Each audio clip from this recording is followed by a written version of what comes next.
Senja itu turun dengan warna langit merah menyala, seolah matahari sedang meneteskan darah ke bumi. Dimas berdiri di depan rumah panggung sederhana milik keluarganya, memandangi sawah yang mulai gelap. Ia baru saja pulang dari ladang, keringat masih menetes di pelipis, namun pikirannya melayang pada kakaknya, Raka, yang sudah 2 hari tak pulang dari kota. Biasanya, Raka akan kembali membawa kabar gembira atau oleh-oleh kecil. Tapi kali ini, keheningan terasa aneh, mencekam, seperti ada sesuatu yang buruk menunggu di balik malam. Menjelang maghrib, suara langkah tergesa terdengar dari ujung jalan desa. 2 warga datang memapah seseorang. Dimas berlari mendekat, dan jantungnya seolah berhenti berdetak. Tubuh yang mereka bawa adalah Raka, kakaknya, bersimbah darah, wajahnya lebam, bajunya robek penuh luka bacok. Dimas memeluknya dengan gemetar, suaranya pecah, "Kak, siapa yang melakukan ini?" Raka berusaha bicara, bibirnya bergetar, dan hanya satu kata yang keluar lirih, disertai darah yang mengalir dari mulutnya, "Gopar." Gondrong. Setelah itu, matanya menatap kosong. Nafasnya berhenti. Tangisan Dimas menggema di antara suara jangkrik. Malam itu, desa kecil di lereng gunung berubah menjadi tempat duka. Ibu mereka menjerit histeris, memeluk tubuh anak sulungnya yang kaku. Dimas hanya duduk di tanah, menatap tangan kakaknya yang dingin, sementara amarah menumpuk di dadanya seperti bara yang tak padam. Dunia seakan kehilangan warna, yang tersisa hanya merah, merah darah, merah dendam. Esoknya, jenazah Raka dikuburkan di pemakaman kecil di samping pohon beringin tua. Seluruh warga datang memberi penghormatan terakhir, tapi Dimas tidak menangis lagi. Ia berdiri diam, matanya tajam menatap nisan yang baru ditancapkan. Ia menggenggam tanah makam itu dan berbisik pelan, "Aku janji, Kak. Aku akan menemukan si Gopar itu. Dan aku akan buat dia merasakan apa yang kau rasakan malam itu." Hari-hari setelah pemakaman berjalan sunyi. Ibu Dimas jatuh sakit karena terlalu banyak menangis. Dimas menjaga ibunya, tapi di dalam dirinya ada gejolak yang tak bisa ditenangkan. Setiap malam, ia duduk di depan rumah sambil menatap langit gelap, mendengar suara hantu amarah dalam hatinya. Dalam setiap hembusan angin, ia seolah mendengar suara kakaknya memanggil namanya, menuntut balas. Hatinya berperang antara rasa takut kehilangan dan dorongan membunuh. Suatu malam, ketika langit hanya diterangi bulan sabit, Dimas membuka peti peninggalan kakaknya. Di dalamnya, ada sebilah pisau kecil berkarat dan selembar foto usang yang menampilkan Raka bersama beberapa pria di depan sebuah bengkel di kota. Di sudut foto itu, ada seorang lelaki berambut gondrong dengan senyum licik, nama yang kini menghantui pikirannya, Gopar Gondrong. Dimas menggenggam pisau itu erat hingga tangannya berdarah, tapi ia tak peduli. Luka di telapak tangan terasa ringan dibanding luka di dadanya. Malam itu, Dimas duduk di depan makam kakaknya sendirian. Angin malam menusuk kulit, tapi hatinya lebih dingin. "Aku tahu kakak tak ingin aku begini," bisiknya, "tapi aku juga tahu, arwahmu tak akan tenang sebelum orang itu jatuh." Dalam keheningan, ia mencium tanah makam itu, lalu bangkit dengan mata berkilat. Di dadanya, lahir sumpah, dendam akan menjadi jalannya, meski harus menyerahkan seluruh hidupnya. Saat fajar menembus kabut desa, Dimas mulai berkemas. Ia tak membawa banyak, sepasang baju, pisau warisan, dan tekad yang lebih tajam dari baja. Ibunya memohon agar ia tetap tinggal, namun Dimas hanya memeluknya tanpa sepatah kata.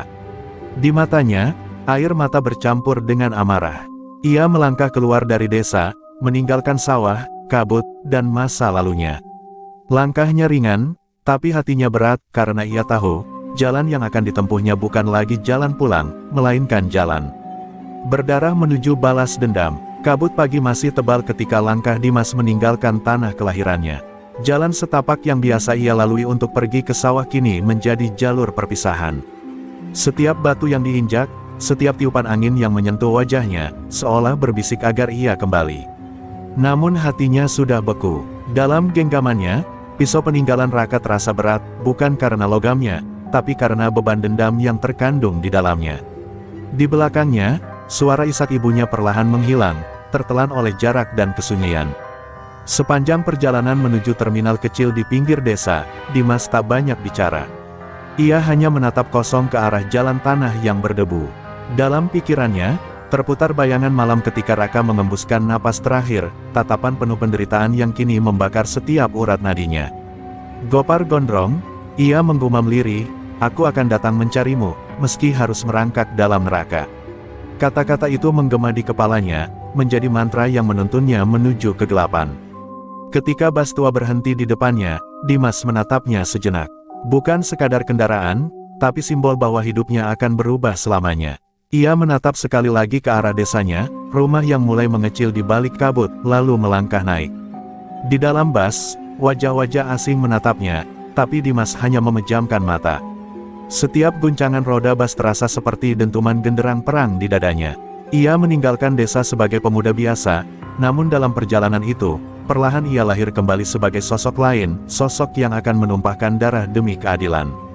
Menjelang siang, bas memasuki jalan raya besar menuju kota. Pemandangan sawah berubah menjadi gedung-gedung kumuh, asap hitam, dan hiruk-pikuk kendaraan. Dimas menatap keluar jendela, merasa seperti ditelan dunia asing yang tak mengenal belas kasihan. Ia pernah mendengar cerita Raka tentang kerasnya kehidupan kota, tapi melihatnya langsung membuat dadanya sesak. Disinilah semua bermula, dan disinilah semuanya akan berakhir, gumamnya, menggenggam pisau di sakunya lebih erat. Setibanya di terminal kota, Dimas disambut aroma campuran bensin, keringat, dan asap rokok. Orang-orang berdesakan, sopir berteriak, pengamen menyanyi dengan suara serak. Ia berdiri di tengah keramaian itu, merasa kecil dan asing. Namun di balik rasa takutnya, ada bara yang tak bisa padam. Ia tahu satu nama, satu wajah, satu tujuan, dan itu cukup untuk membuatnya bertahan. Ia mulai bertanya kepada orang-orang tentang seseorang bernama Gopar Gondrong, tapi hanya mendapat tatapan aneh. Sebagian tertawa sinis, seolah nama itu tabu untuk disebut keras-keras. Malamnya, Dimas tidur di emperan toko. Angin kota dingin menusuk tulang, jauh berbeda dengan hangatnya malam di desa. Di langit, lampu jalan berkelap-kelip seperti bintang palsu. Ia menggenggam pisau itu di dada dan berbisik lirih, "Kak, kalau aku gagal, maafkan aku. Tapi aku akan mencoba sampai darahku habis." Hatinya bergetar, tapi tekadnya tak goyah. Dalam tidur yang gelisah, bayangan Raka datang lagi, kali ini tersenyum, tapi di belakangnya, sosok berambut gondrong tertawa di kegelapan. Keesokan paginya, Dimas bangun dengan semangat baru. Ia membasuh wajah di pancuran umum dan mulai menyusuri gang-gang sempit yang katanya menjadi sarang para preman. Setiap langkahnya penuh kewaspadaan. Di matanya, kota ini seperti hutan tanpa hukum, di mana hanya yang kuat yang bisa bertahan. Tapi Dimas bukan lagi anak desa yang takut, ia adalah bayangan dendam yang bergerak dalam diam. Dan di setiap langkah, satu kalimat terus terngiang di benaknya, darah harus dibayar dengan darah. Saat matahari tenggelam di balik gedung-gedung tinggi, Dimas berdiri di tepi jalan, menatap ke arah lampu-lampu kota yang menyala seperti bara neraka. Ia sadar, inilah awal dari perjalanan panjang menuju penebusan, atau kehancuran. Entah ia akan mati sebagai manusia, atau hidup sebagai monster yang diciptakan oleh dendam. Namun satu hal pasti, malam itu Dimas menatap langit kota dan berjanji dalam hati, "Aku datang, Gopar Gondrong. Bersiaplah, karena bayanganmu sudah kutemukan." Langit kota sore itu tampak kelabu, seolah ikut menelan kesedihan yang Dimas bawa dari desa. Ia berjalan tanpa arah di trotoar yang padat, langkahnya berat, perutnya kosong, matanya letih. Suara klakson bersahutan, orang-orang berteriak, dan aroma polusi menyesakkan dada. Semua terasa asing, tak ada ramah tamah, tak ada sapaan hangat seperti di kampung. Kota ini seperti raksasa lapar yang siap menelan siapapun yang lemah. Dimas sadar, ia bukan lagi di tanah kelahiran yang mengenal batas dan sopan santun. Di sini, hukum hanya milik mereka yang berani. Hari pertama, Dimas mencoba mencari pekerjaan. Ia mendatangi pasar, menawarkan diri untuk mengangkut barang, tapi para pedagang hanya menatapnya curiga. "Kamu orang baru ya, hati-hati, jangan salah gang. Di sini banyak mata Gopar Gondrong," kata seorang penjual buah tua, lirih. Mendengar nama itu, jantung Dimas berdegup keras. Ternyata bayangan Gopar sudah lebih dekat dari yang ia duga. Tapi sebelum ia sempat bertanya lebih jauh, si penjual buru-buru menutup lapak, takut jika ada yang mendengar. Malamnya, Dimas tidur di bawah jembatan, berselimutkan dingin dan kesepian. Suara air kali yang keruh bercampur dengan deru motor di atas kepalanya. Di sela rasa takut dan lapar, Dimas menatap pisau kecil di genggamannya. Bayangan kakaknya kembali menari di pikirannya, tubuhnya yang bersimbah darah, tatapan kosong di senja terakhir. Dimas menahan air mata yang nyaris jatuh. "Aku nggak boleh lemah," bisiknya, "aku datang ke sini bukan buat menangis, tapi untuk menuntut darah." Beberapa hari kemudian, Dimas hampir pingsan karena lapar. Ia mencoba mengais sisa makanan di belakang warung, tapi malah diteriaki dan diusir. Saat ia terjatuh di trotoar, seorang lelaki parubaya dengan tubuh kekar dan wajah penuh bekas luka menghampirinya. "Kau mau mati, nak?" katanya dengan nada berat. Dimas menatapnya dengan sisa tenaga. Lelaki itu memperkenalkan diri sebagai Bang Roni, mantan petinju jalanan yang kini bekerja sebagai tukang tambal ban. Tanpa banyak bicara, Bang Roni membawa Dimas ke bengkelnya yang kecil di pinggir jalan. Malam itu, Dimas makan nasi bungkus sederhana yang disodorkan Bang Roni. Rasa hangat makanan itu seolah menyentuh bagian hati yang hampir beku. "Kau punya mata yang aneh," ujar Bang Roni sambil menatap Dimas tajam. "Mata orang yang kehilangan, tapi juga berbahaya. Ceritakan, apa yang kau cari di kota busuk ini?" Dimas terdiam beberapa saat, lalu menjawab lirih, "Aku mencari seseorang, namanya Gopar Gondrong." Wajah Bang Roni seketika berubah tegang. Ia menatap Dimas lama, lalu hanya berkata pelan, "Kalau begitu, kau baru saja membuka pintu neraka." Beberapa hari setelah itu, Dimas membantu di bengkel, belajar cara memperbaiki ban, dan mulai mengenal kehidupan keras jalanan. Bang Roni banyak bercerita tentang masa lalunya, bagaimana dunia bawah kota ini dikuasai geng-geng besar, dan salah satunya adalah Serigala Hitam, geng yang dipimpin oleh Gopar Gondrong. Mereka terkenal kejam, mengatur perjudian, narkoba, hingga pembunuhan. "Kalau kau menantang Gopar, itu sama saja menantang kematian," kata Bang Roni suatu malam. Tapi Dimas hanya tersenyum dingin. "Kematian sudah menjemput kakakku, Bang. Aku hanya mau menjemput gantinya." Dalam waktu singkat, Dimas berubah. Tubuhnya lebih kuat, matanya semakin tajam. Ia mulai berlatih bela diri dasar di bawah bimbingan Bang Roni setiap malam, menggunakan karung pasir dan ban bekas sebagai alat latihan. Setiap pukulan yang ia lepaskan selalu diiringi dengan satu nama, Gopar. Dalam setiap keringat yang menetes, ada amarah yang tumbuh semakin liar. Bang Roni melihatnya dan bergumam, "Dendammu bisa jadi kekuatan, atau jadi racun yang membunuhmu." Pada suatu malam yang sepi, Dimas berdiri di depan bengkel menatap lampu-lampu kota yang redup. Ia tahu, di balik cahaya itu, ada dunia gelap tempat Gopar dan orang-orangnya berkeliaran. Dunia yang membunuh kakaknya. Dalam hati, Dimas berjanji, cepat atau lambat, ia akan masuk ke sana. Bukan sebagai korban, tapi sebagai mimpi buruk mereka. Angin malam berhembus, membawa aroma bensin dan darah yang samar, dan di sanalah, untuk pertama kalinya, mata Dimas menyala dengan dingin, seperti mata pemburu yang telah menemukan arah buruannya. Hari-hari di kota berjalan cepat, tapi bagi Dimas, waktu seakan melambat. Setiap menit yang berlalu adalah jarum yang menusuk hatinya, mengingatkan bahwa kakaknya belum terbalaskan. Siang bekerja di bengkel, malam berlatih hingga tubuhnya hampir rubuh. Bang Roni sering memandangnya dengan khawatir, tapi Dimas selalu berkata sama, "Aku tidak datang ke kota untuk hidup nyaman, Bang. Aku datang untuk membalas." Kata-kata itu seperti doa gelap yang terus diulanginya setiap malam.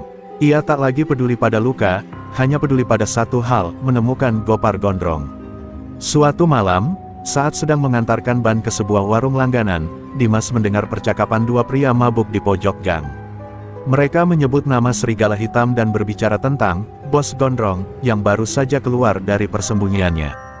Jantung Dimas berdetak kencang. Ia pura-pura lewat sambil menunduk, lalu diam-diam mengikuti mereka. Langkahnya pelan, napasnya tertahan. Mereka berdua berhenti di depan sebuah bar gelap di pinggiran kota, tempat yang bahkan polisi pun jarang berani masuk. Di sana, di balik pintu besi dengan logo kepala serigala, Dimas tahu, jejak pertamanya telah ditemukan. Malam itu, Dimas kembali ke bengkel dengan mata merah dan wajah penuh tekad. "Bang," katanya pada Roni, "aku tahu di mana mereka." Bang Roni terdiam lama, lalu melempar puntung rokoknya ke tanah. "Kalau kau masuk ke sarang mereka, kau nggak akan keluar hidup-hidup," katanya serius. Tapi Dimas hanya menatap lurus ke depan, matanya kosong. "Kalau itu harga yang harus kubayar, aku siap." Bang Roni menarik napas panjang. Ia tahu, tidak ada yang bisa menghentikan pemuda itu lagi, tidak bahkan rasa takut pada kematian. Keesokan malamnya, Dimas nekat datang ke bar itu. Lampu remang, musik keras, dan bau alkohol menyambutnya. Di dalam, para pria bertato dan berwajah bengis menatapnya tajam. Salah satunya mengenali wajah asing Dimas dan menatap curiga. "Kau siapa?" tanya mereka. Dimas mencoba berakting tenang. "Saya nyari kerja," katanya, "sini butuh orang." Pria itu tertawa kasar. "Di sini nggak ada kerja buat bocah kampung." Tapi sebelum sempat mengusirnya, salah satu penjaga lain menatap Dimas lama dan berkata, "Biarin. Suruh dia bersihin mobil bos dulu." Dimas mengangguk pelan, dan untuk pertama kalinya, ia melangkah masuk ke dunia Gopar Gondrong. Selama beberapa hari, Dimas berpura-pura menjadi pekerja kasar. Ia mencuci mobil, menyapu bar, dan diam-diam mengamati wajah-wajah para anggota geng. Ia belajar mengenali siapa yang berkuasa, siapa yang hanya pengikut. Dari obrolan mereka, ia tahu Gopar jarang muncul di tempat itu, tapi selalu mengirimkan anak buahnya untuk mengatur bisnis. Malam-malamnya Dimas habiskan mencatat nama dan kebiasaan mereka di selembar kertas kecil. Sedikit demi sedikit, ia mulai mengurai jaring kekuasaan serigala hitam. Namun hidup di bawah bayang-bayang preman bukan tanpa risiko. Suatu malam, Dimas hampir terbongkar ketika salah satu anggota geng melihat tatapannya yang terlalu tajam. "Kau lihat-lihat apa?" "Hah?" bentaknya sambil menamparkan wajah Dimas. Ia menahan diri, menunduk, menggigit bibir hingga berdarah. Dalam hatinya, bara dendam makin menyala. Ia tahu, waktu untuk menunggu tak akan lama lagi. Cepat atau lambat, ia akan berdiri langsung di hadapan orang yang membunuh kakaknya, dan saat itu tiba, tak akan ada belas kasihan. Di sela waktu, Dimas mulai mendengar rumor dari para pengemudi truk, bahwa Gopar Gondrong sering datang ke pelabuhan tua di ujung kota, tempat transaksi besar dilakukan. Nama itu kini terdengar di mana-mana, seperti hantu yang menebar ketakutan. Dimas mencatat setiap petunjuk, menyusun rencana dalam diam. Tapi Bang Roni, yang menyadari perubahan drastis pada Dimas, mencoba menghentikannya. "Dendammu makin membutakanmu, Mas," ujarnya dengan nada berat. Dimas hanya menjawab pelan, "Kalau aku berhenti, kakakku akan tetap mati sia-sia." Malam terakhir sebelum ia pergi ke pelabuhan, Dimas berdiri di depan cermin kecil di bengkel. Ia menatap wajahnya sendiri, mata sayu, rahang keras, dan sorot dingin yang tak lagi seperti anak desa. Ia mengenakan jaket hitam dan menyelipkan pisau peninggalan Raka di pinggang. "Kau siap menjemput takdirmu?" tanya Bang Roni yang berdiri di pintu. Dimas hanya tersenyum tipis. "Aku nggak tahu apakah aku akan kembali, Bang. Tapi satu hal yang pasti, malam ini darah akan jatuh." Dan dengan itu, Dimas melangkah pergi ke dalam gelapnya malam, mengikuti jejak berdarah yang akan menuntunnya pada awal dari akhir segalanya. Malam itu, Dimas kembali dari pelabuhan dengan tubuh penuh luka. Usahanya mencari jejak Gopar nyaris membuatnya tewas. Ia sempat dikejar oleh dua orang anak buah Gopar setelah ketahuan mengintai. Berlari di antara tumpukan kontainer, ia nyaris tertusuk besi, lalu terjun ke laut untuk menyelamatkan diri. Air asin membakar luka-lukanya, tapi rasa sakit itu tak sebanding dengan amarah yang berkecamuk di dadanya. Saat akhirnya ia kembali ke bengkel dalam keadaan basah kuyup, Bang Roni hanya bisa menatapnya tanpa kata. "Kau sudah mulai menantang maut," gumam Roni pelan, menyalakan sebatang rokok. Dimas terbaring di lantai bengkel semalaman, menahan perih di setiap helaan napas. Namun di balik penderitaan itu, ada bara yang makin menyala. Ia merasa semakin dekat dengan kebenaran, semakin dekat dengan kesempatan menatap mata Gopar Gondrong. Tapi Bang Roni tahu, Dimas belum siap. "Kalau kau terus begini, sebelum balas dendam itu terlaksana, kau sudah mati duluan," katanya sambil menatap Dimas tajam. Dimas hanya menoleh pelan, tatapannya dingin. "Kalau mati adalah jalan menuju keadilan, aku nggak takut, Bang." Sejak hari itu, Bang Roni mengambil keputusan, kalau Dimas benar-benar ingin melawan Gopar, ia harus punya kekuatan lebih dari sekadar tekad. Maka dimulailah masa latihan di bawah bimbingan keras sang mantan petinju jalanan. Setiap pagi, Dimas disuruh memukul karung pasir hingga tangannya berdarah. Setiap malam, ia berlari keliling gang hingga hampir pingsan. Kadang ia jatuh, muntah, bahkan pingsan di tengah jalan. Tapi setiap kali tubuhnya menyerah, ingatan akan wajah Raka yang penuh luka membuatnya bangkit lagi. Dendam menjadi bahan bakarnya, bahan bakar yang tak akan padam. Bang Roni melatih Dimas bukan hanya untuk bertarung, tapi juga untuk bertahan. Pertarungan bukan cuma soal otot, katanya suatu malam. Kau harus tahu kapan mundur, kapan menyerang. Orang yang dendam biasanya lupa berpikir. Dimas menatapnya lama, lalu menjawab lirih, kalau aku berhenti berpikir, mungkin karena hatiku sudah mati, Bang. Roni menghela napas panjang. Ia tahu, nasihat tidak akan mampu meredam amarah yang sudah berubah menjadi bagian dari jiwa pemuda itu. Hari demi hari berganti, tubuh Dimas berubah. Bahunya mengeras, pukulannya makin kuat, matanya semakin tajam. Ia belajar cara membaca gerak lawan, memanfaatkan benda di sekitar sebagai senjata, hingga taktik bertarung di ruang sempit. Tapi di setiap latihan, Bang Roni selalu berkata hal yang sama, jangan biarkan dendammu yang mengendalikanmu. Namun Dimas sudah terlalu jauh.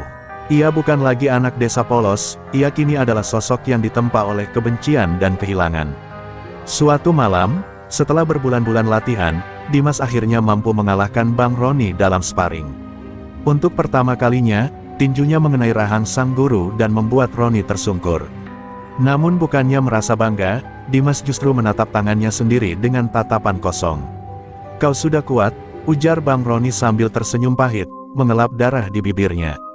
Tapi ingat, kekuatanmu bukan buat membunuh semua orang. Gunakan buat tujuan yang jelas. Dimas hanya diam, menatap bayangan dirinya di kaca bengkel yang retak, bayangan seorang pemburu yang mulai kehilangan wajah manusianya. Beberapa hari kemudian, Dimas mendengar kabar baru dari pengemudi truk yang biasa singgah di bengkel. Serigala Hitam lagi cari anggota baru, kata mereka. Katanya, Gopar mau nambah orang buat jagain gudang barunya. Kabar itu membuat Dimas membeku. Ia tahu, inilah kesempatan yang ia tunggu, jalan masuk langsung menuju sarang musuhnya. Saat malam tiba, ia berdiri di depan Bang Roni dan berkata, terima kasih untuk semua yang sudah Bang lakukan. Tapi sudah saatnya aku masuk ke dunia mereka. Roni memandangnya dengan mata berat, lalu menepuk pundaknya. Kalau kau masuk ke sana, ingat, jangan biarkan gelap itu menelan kau sepenuhnya. Dimas hanya mengangguk. Ia mengenakan jaket hitam, membawa pisau peninggalan Raka, dan melangkah keluar ke dalam malam yang sunyi. Hujan turun pelan, menetes di wajahnya seperti air mata dari langit. Dalam dadanya, dendam telah berubah menjadi keheningan yang menyeramkan.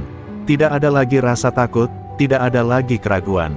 Hanya satu janji yang bergema dalam pikirannya, aku akan menemuimu, Gopar Gondrong. Dan ketika saat itu tiba, dunia akan tahu, darahku bukan yang pertama, tapi darahmu akan jadi yang terakhir. Hujan masih turun deras malam itu saat Dimas menapaki jalan becek menuju gudang tua di kawasan Pelabuhan Timur, tempat yang disebut para sopir sebagai markas rekrutmen Serigala Hitam. Di antara kilat yang menyambar, terpampang logo kepala serigala hitam di dinding berkarat. Di sana, puluhan pria bertato dan bertubuh kekar berkerumun, sebagian tertawa mabuk, sebagian lainnya menatap tajam siapapun yang datang. Dimas berdiri di bawah hujan, menatap ke arah pintu besi besar itu tanpa gentar. Ia tahu, sekali ia melangkah masuk, hidupnya tak akan lagi sama. Tapi bayangan wajah kakaknya yang penuh luka terus menghantui pikirannya, mendorongnya untuk melangkah. Aku sudah terlalu jauh untuk mundur, bisiknya pada diri sendiri sebelum menembus kegelapan itu. Di dalam gudang, bau rokok, bensin, dan darah bercampur menjadi satu. Seorang pria besar dengan kepala pelontos menatap Dimas dari kursi besi. Kau siapa? Tanyanya kasar. Dimas menjawab pelan tapi tegas. Aku datang untuk kerja. Aku nggak peduli kerja apa, asal dibayar. Pria itu tertawa keras, memandangi tubuh Dimas dari atas ke bawah. Kerja di sini bukan soal dibayar, bocah. Soal berani mati. Lalu, tanpa peringatan, pria itu melemparkan pisau ke tanah di depan Dimas dan menunjuk salah satu anak buahnya. Kalau kau mau ikut kami, buktikan. Lawan dia sampai salah satu nggak bisa berdiri. Tanpa ragu, Dimas mengangkat pisau itu. Lawannya lebih besar, lebih berotot, dan jelas lebih berpengalaman. Tapi Dimas tak gentar. Begitu duel dimulai, suara besi beradu dengan teriakan sorak. Lawannya menyerang duluan, tapi Dimas menangkis, menahan sakit saat lengannya tergores.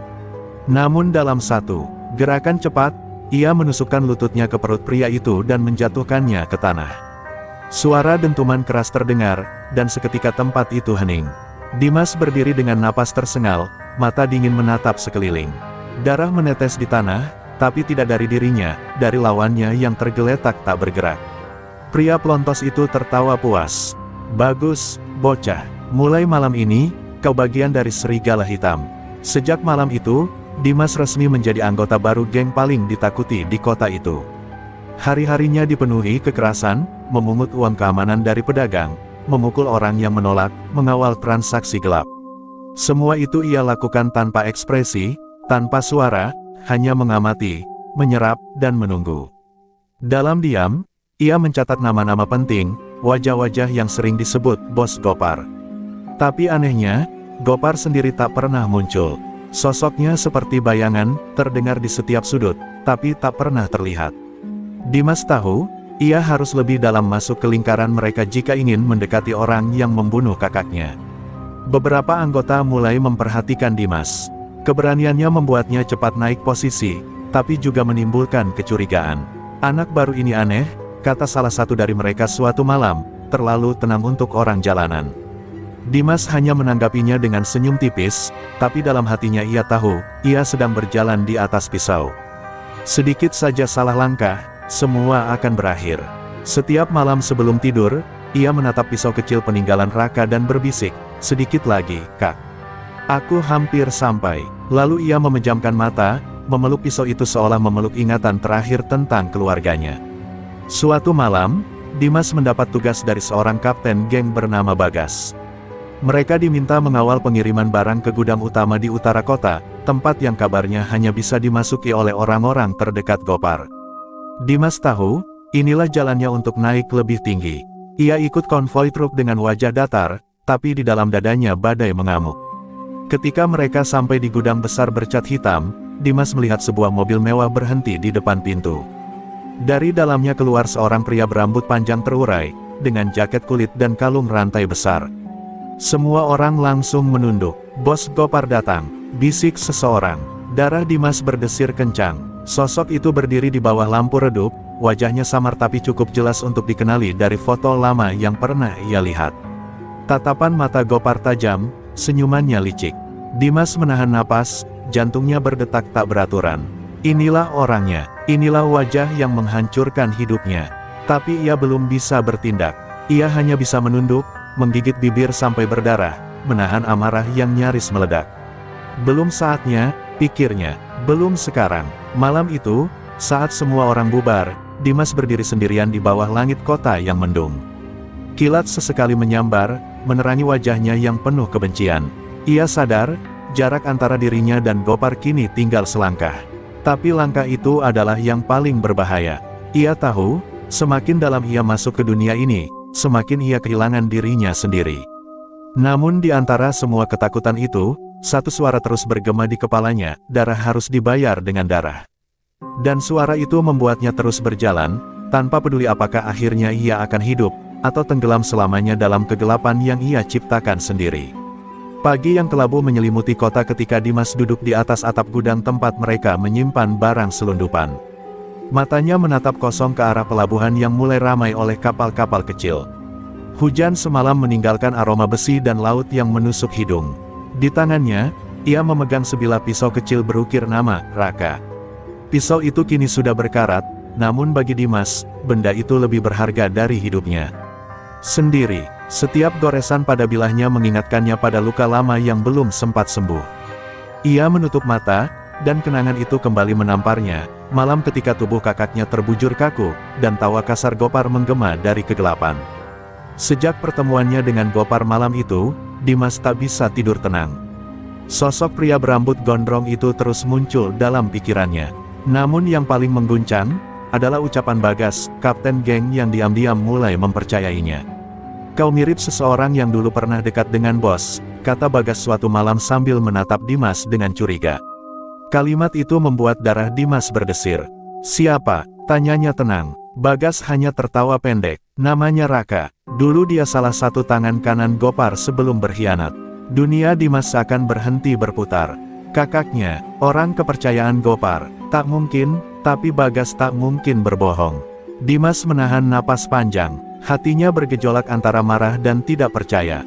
Raka, yang ia kenal sebagai sosok lembut dan penyayang, ternyata pernah menjadi bagian dari dunia yang kini ia benci. Malam itu Dimas tak bisa tidur. Di kamarnya yang pengap, Ia menatap langit-langit dan bertanya dalam hati, apa semua ini salah paham? Tapi bayangan tubuh kakaknya yang penuh luka kembali hadir, menepis keraguan itu. Ia tahu satu hal, bagaimanapun masa lalu Raka, orang yang membunuhnya tetap harus membayar. Namun kini, dendam yang ia bawa mulai bercampur dengan rasa ingin tahu, apa yang sebenarnya terjadi di antara Gopar dan kakaknya. Keesokan harinya, Dimas memutuskan mencari jawaban. Ia mengikuti Bagas diam-diam hingga ke sebuah bar tua di pinggiran kota. Di sana, ia melihat Bagas bertemu dengan seorang wanita berambut pendek yang tampak mengenal Raka. Setelah Bagas pergi, Dimas mendekatinya. "Mbak kenal Raka?" tanyanya hati-hati. Wanita itu menatapnya lama, matanya berkaca-kaca. "Raka," suaranya bergetar. Aku dulu kekasihnya." Dimas terdiam. Dunia seolah berhenti sesaat. Wanita itu mengisap rokoknya dalam-dalam, lalu berkata pelan, "Raka dulu ingin keluar dari geng itu. Dia tahu Gopar makin gila, tapi Gopar nggak mau melepaskannya. Malam dia dibunuh, Raka datang menemuiku. Dia bilang ada adiknya di desa, dan kalau dia mati, tolong sampaikan, dia menyesal." Kata-kata itu menancap seperti paku di dada Dimas. Air matanya menetes tanpa ia sadari. "Jadi kakakku bukan pengkhianat." Wanita itu menggeleng. Tidak, dia ingin memperbaiki semuanya. Tapi Gopar lebih memilih membunuhnya daripada kehilangan satu-satunya orang yang tahu semua rahasianya. Dimas mengepalkan tangan kuat-kuat. Seketika, seluruh kebencian yang ia pendam selama ini membara kembali. Kali ini lebih panas, lebih murni. Bukan sekadar dendam atas kematian kakaknya, tapi juga atas kehancuran nama baiknya. "Aku akan buat dia merasakan apa yang dia lakukan pada Raka," desisnya lirih. Malamnya, Dimas kembali ke markas. Di tengah keramaian, ia menatap Gopar dari kejauhan yang sedang tertawa dengan para bawahannya. Senyum Gopar tampak puas, seperti raja yang merasa tak terkalahkan. Tapi di balik tatapan Dimas, tersimpan badai yang siap menghancurkan segalanya. Ia kini tahu seluruh kebenaran, dan tahu pula apa yang harus ia lakukan. "Aku tak akan hanya membunuhmu, Gopar," gumamnya pelan. "Aku akan membuatmu kehilangan segalanya dulu, seperti kau melucuti hidup kakakku." Namun, langkah Dimas tidak semudah yang ia bayangkan. Saat hendak meninggalkan ruangan, Bagas menghadangnya dengan tatapan mencurigakan. "Aku tahu siapa kau sebenarnya," katanya pelan. "Kau adik Raka, kan?" Dimas menegang, tangannya perlahan menyentuh pisau di pinggang. Tapi sebelum ia sempat bergerak, Bagas menambahkan dengan nada datar, "Tenang saja. Aku nggak akan bocorkan rahasiamu, asalkan kau dengarkan saranku. Gopar bukan orang yang bisa kau lawan sendirian." Kalimat itu menggantung di udara, diiringi tatapan tajam yang sulit ditebak, antara peringatan atau sekutu tersembunyi. Di luar, hujan kembali turun, deras dan dingin. Dimas berdiri di bawah atap seng, menatap ke arah kota yang berkilauan oleh lampu malam. Kini semuanya semakin jelas, tapi juga semakin berbahaya. Ia sudah terlalu dalam terjebak di dunia Gopar. Satu langkah salah, dan ia akan berakhir seperti Raka, terkubur dalam gelap tanpa nama. Tapi ia tak peduli. Dengan darah dan air mata bercampur di wajahnya, Dimas berbisik ke langit, "Kak, aku akan akhiri semua ini, demi kau, demi kebenaran yang harus ditegakkan." Malam itu langit kota berwarna merah kelam, seolah tahu akan ada darah yang tumpah. Dimas duduk di pojok bar kumuh yang biasa jadi tempat nongkrong para anggota Serigala Hitam. Asap rokok mengepul tebal di udara, sementara suara tawa kasar mengisi ruangan. Tapi Dimas tak ikut tertawa. Di tangannya, secarik kertas kecil berisi daftar nama pengkhianat geng, orang-orang yang pernah mencoba menjatuhkan Gopar, kini menjadi bahan pikirannya. Ia menatap setiap nama dengan dingin, menandai mereka satu persatu. "Kalau aku ingin menjatuhkan Gopar," gumamnya pelan, "aku harus mulai dari bawah, dari mereka yang paling dia percaya." Beberapa hari terakhir, Dimas mulai menjalankan rencananya. Ia menebar bisik-bisik di antara anak buah, mengadu domba kelompok kecil agar saling curiga. Setiap malam, ada saja perkelahian di markas, dan Dimas selalu jadi orang yang paling tenang di tengah kekacauan itu. Lambat laun, ia mulai dianggap orang yang bisa menjaga kestabilan geng. Bahkan Bagas, sang kapten, sering memintanya jadi penengah dalam konflik. Namun di balik ketenangan itu, Dimas sedang menanam racun kebohongan yang pelan-pelan akan menggigit Gopar dari dalam. Ia tahu, Kekuasaan yang besar bisa runtuh bukan karena musuh dari luar, tapi karena pengkhianatan dari dalam. Namun hidup di sarang serigala bukan tanpa risiko. Suatu malam, Gopar memanggil semua anggotanya ke gudang utama. Di antara kalian ada yang berkhianat, katanya dengan suara berat. Semua menunduk, tak berani menatap. Gopar berjalan pelan di antara mereka, matanya tajam seperti binatang liar. Aku akan temukan siapa dia, dan malam ini, darahnya akan jadi pelajaran. Dimas berdiri di barisan tengah, menahan napas. Ia tahu, salah sedikit saja, semua rencananya berakhir. Ketika Gopar berhenti tepat di depannya, Dimas bisa merasakan hawa kematian di udara. Tapi Gopar malah menepuk pundaknya dan berkata, aku suka gaya kerjamu, Dim. Kau berbeda, tetaplah di sisiku. Setelah rapat itu bubar, Bagas mendekatinya diam-diam. Kau main api, anak muda, katanya pelan. Kalau ketahuan, Gopar sendiri yang akan cabik kau. Dimas hanya menatapnya dingin. Aku nggak takut mati, Bang, jawabnya lirih.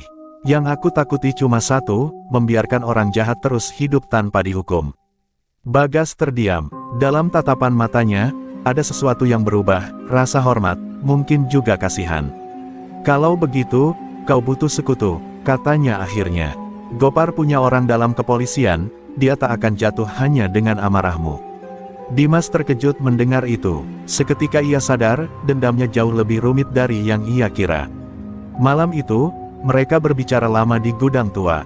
Bagas menceritakan bahwa Gopar dulu hanyalah anak jalanan yang cerdas, tapi haus kekuasaan. Ia membangun serigala hitam dengan uang kotor dan hubungan dengan aparat korup. Raka, kakak Dimas, dulunya adalah tangan kanan yang membantu mengatur bisnis Gopar. Tapi ketika Raka tahu bahwa Gopar mulai memperjualbelikan senjata dan manusia, ia mencoba melaporkannya secara diam-diam. Itulah awal kehancuran segalanya. Gopar tahu, dan malam itu, ia sendiri yang menghabisi Raka, kata Bagas. Dengan wajah tegang, Dimas menggertakkan gigi, matanya berair menahan amarah. Kini tak ada lagi ruang untuk ragu, Gopar harus mati. Namun sebelum mereka sempat menyusun langkah berikutnya, kabar buruk datang. Salah satu anggota geng ditemukan tewas di sungai, dan di tangannya ada secarik kertas bertuliskan nama Dimas. Gopar murka, ia memerintahkan semua orang mencari tikus yang menyusup di dalam gengnya. Seisi kota tiba-tiba berubah jadi medan perburuan. Dimas tahu, waktunya hampir habis. Ia harus bertindak cepat sebelum semuanya terbongkar. Malam itu, ia memutuskan sesuatu yang gila, ia akan menembus rumah persembunyian Gopar sendirian. Hujan turun deras ketika Dimas berjalan menyusuri gang sempit menuju markas besar Gopar di kawasan tua kota. Pikirannya berputar cepat, memutar kembali semua yang telah terjadi, kematian Raka, pengkhianatan, dan kebohongan. Ini malam terakhir, Kak, katanya pelan, suaranya nyaris tenggelam oleh suara hujan. Kalau aku mati dengan tujuan. Ia menatap pisau warisan Raka di tangannya, lalu menyelipkannya di balik jaket. Dalam bayang-bayang malam, Dimas menghilang, menuju markas sang Raja Iblis yang telah lama menunggu akhir dari cerita berdarah ini. Dan di kejauhan, petir menyambar langit, memantulkan siluet Dimas yang berjalan sendirian di tengah badai. Ia tak lagi terlihat seperti anak desa polos yang datang ke kota untuk mencari keadilan. Kini, matanya memantulkan api kebencian yang murni. Bukan lagi sekadar dendam, tapi panggilan jiwa untuk membalas setiap tetes darah yang dirampas darinya. Malam itu, kota bersiap menyaksikan sejarah berdarah yang akan mengubah segalanya. Langit malam itu menggulung pekat, tanpa bintang sedikit pun. Hujan turun deras membasahi jalanan yang sepi, sementara petir sesekali menyambar, memantulkan cahaya pada bayangan Dimas yang berjalan tegap di antara gedung tua yang nyaris roboh. Di kejauhan, markas besar serigala hitam berdiri kokoh, dikelilingi pagar besi dan puluhan anak buah Gopar bersenjata. Namun Dimas tidak gentar, di dadanya hanya ada satu hal, amarah yang telah ia rawat sejak malam kelam di mana Raka meregang nyawa. Malam ini bukan sekadar balas dendam. Ini adalah malam penebusan. Kak, bimbing aku, bisiknya sambil menggenggam pisau warisan Raka yang kini bergetar di tangannya. Dengan kecerdikan yang ia pelajari selama berminggu-minggu menyusup di dalam geng, Dimas menonaktifkan generator listrik kecil di belakang gedung. Lampu-lampu padam seketika, membuat area itu gelap gulita. Panik melanda para penjaga. Dalam kekacauan itu, Dimas bergerak cepat, senyap, seperti bayangan. Dua penjaga pertama tak sempat berteriak sebelum pisau di tangan Dimas menembus dada mereka. Ia bersembunyi di antara tumpukan kontainer, menunggu waktu yang tepat untuk menembus ke dalam ruangan utama. Darah mengalir di tanah, bercampur dengan air hujan. Satu langkah lagi, bisik Dimas pada dirinya sendiri, matanya memantulkan kilat yang menyambar langit. Di dalam ruangan besar di lantai 2, Gopar duduk di kursi kulit dengan segelas minuman di tangan, dikelilingi oleh anak buahnya. Ia tampak tenang, seolah sudah tahu seseorang akan datang malam itu. "Kau pikir aku nggak tahu siapa kau sebenarnya, Dim?" Suaranya berat dan menakutkan. Dimas muncul dari balik bayangan, menatapnya tajam. "Kalau kau tahu, kenapa masih hidup?" jawab Dimas dingin. Gopar tertawa keras. "Karena aku ingin melihat sendiri, apakah darah Raka punya nyali melawan darahku." Seketika suasana membeku. Suara hujan di luar menjadi latar pertarungan batin dua jiwa yang saling menuntut dosa masa lalu. Pertempuran pun pecah. Anak buah Gopar menyerang bertubi-tubi, tapi Dimas bergerak seperti hewan buas yang sudah kehilangan rasa takut. Setiap serangan dibalas dengan tusukan cepat, setiap pukulan dijawab dengan darah. Tubuhnya penuh luka, tapi matanya tetap tajam. Bagas, yang entah dari mana muncul, ikut bertarung di sisinya. "Cepat, kejar Gopar!" teriaknya di tengah hiruk-pikuk. Gopar yang menyadari situasi mulai berbalik melarikan diri ke ruang bawah tanah, tempat ia dulu menyiksa dan membunuh Raka. Dimas mengejarnya tanpa pikir panjang, menuruni tangga gelap yang berbau besi dan darah. Di ruang bawah tanah itu, Gopar berdiri dengan pisau besar di tangan, wajahnya dipenuhi amarah dan kesombongan. "Kau pikir kau bisa balas dendam? Dunia ini nggak butuh orang lemah kayak kalian," teriaknya. Dimas menatapnya dingin, lalu menjawab dengan suara bergetar, "Yang lemah bukan kami, Gopar. Yang lemah itu kau, yang takut kehilangan kuasa sampai membunuh orang yang pernah menyelamatkanmu." Gopar menyerang dengan teriakan liar. Pisau beradu, suara logam memantul di ruangan sempit itu. Dimas menahan setiap serangan dengan susah payah, sampai akhirnya ia menemukan celah, satu gerakan cepat, dan pisau Raka menancap di dada Gopar. Hening, hujan di luar berhenti, digantikan suara napas berat Dimas yang bergetar menahan emosi. Gopar terjatuh ke lantai, darah mengalir dari dadanya, matanya menatap Dimas dengan kebencian terakhir. "Kau, sama saja denganku," katanya lirih sebelum akhirnya terdiam untuk selamanya. Dimas memandangi tubuh itu lama, lalu berlutut di tanah basah darah. Ia ingin merasa puas, tapi yang datang justru kehampaan. Dendam yang selama ini ia pupuk kini lenyap bersama nyawa musuhnya. Hanya kelelahan dan rasa kehilangan yang tersisa. "Kak, aku sudah melakukannya, tapi kenapa rasanya kosong?" bisiknya pelan, air mata bercampur darah di pipinya. Bagas turun perlahan, menatap tubuh Gopar yang tak bernyawa. "Kau sudah